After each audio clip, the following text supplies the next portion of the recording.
What's up guys, today I explain you One Piece, Zoro's best King of Hell feats, ranked. Zoro is one of the strongest characters in One Piece, and certainly a force to be reckoned with on the high seas. Although the beginning to Zoro's journey as a swordsman was quite humble, he has made quite a name for himself since, going from becoming a famous bounty hunter across the East Blue, to a pirate himself. Zoro is considered to be one of the most ferocious pirates across the New World right now, and much of that is down to the latest powers that he has acquired. In Wano, Zoro gained access to the King of Hell three-sword style, thanks to Enma, which allows Zoro to channel his conqueror's haki at maximum output. So far, Zoro has only used this power on limited occasions, but he has already amassed some incredible feats worthy of respect. Onigiri is one of Zoro's most renowned attacks in One Piece. In fact, Zoro's signature attack can be considered to be Onigiri, and it is one of the very first ones that he has used. It is also one of the attacks that he has stuck with over the years, improving upon it gradually. For instance, after the time skip, fans got to see Zoro utilize a technique named Rengoku Onigiri, which was essentially a stronger version of the same technique. He even utilized this power with haki-coated blades, and, when using the King of Hell, Zoro upgraded upon this technique even further. At maximum power, which is when Zoro utilizes King of Hell, Zoro can actually utilize Onigiri from a distance. This was seen during his fight against King, where he utilized Purgatory Onigiri from quite a distance away. Thankfully, King was able to avoid this attack, but it was devastatingly lethal, and could essentially have serious damage to him if it did land. Undoubtedly, this is one of those strongest attacks, and being able to now launch it from a distance is a massive feat of strength and haki control.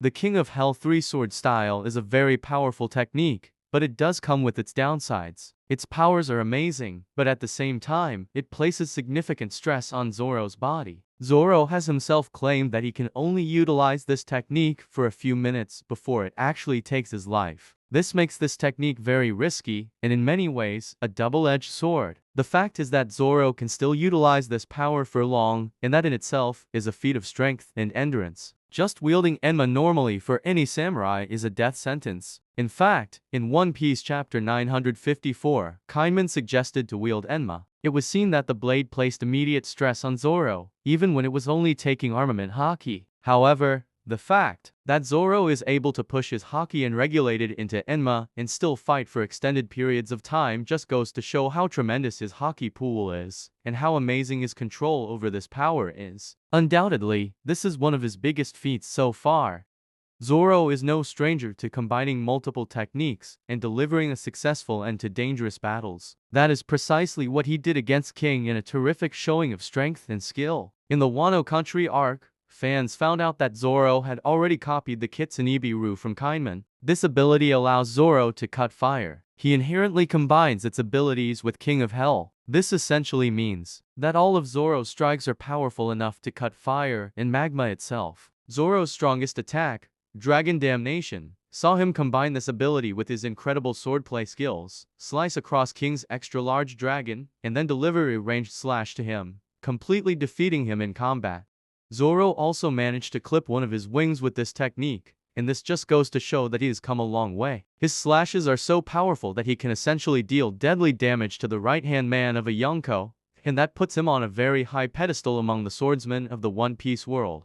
Zoro also tapped into the King of Hell in the battle against Lucci on Egghead Island. Although it isn't as clear due to the vast majority of this fight being off-screen, fans know for a fact that Zoro tapped into this ability due to the presence of the haki sparks and the green smoke-like aura around his swords. Zoro was pushed to quite an extreme by Lucci, but, at the end, he didn't go all out against him. After a very long battle that seemingly exhausted both of these fighters, Zoro delivered a powerful leopard hunt to Lucci, slicing him across the chest. Credit to Lucci, he did not admit defeat, wanting to fight more. However, the fight was interrupted due to the sudden emergence of one of the five elders, Mars. Still, regardless of Lucci's terrific endurance, fans can admit that this was a massive feat of strength and skill by Zoro.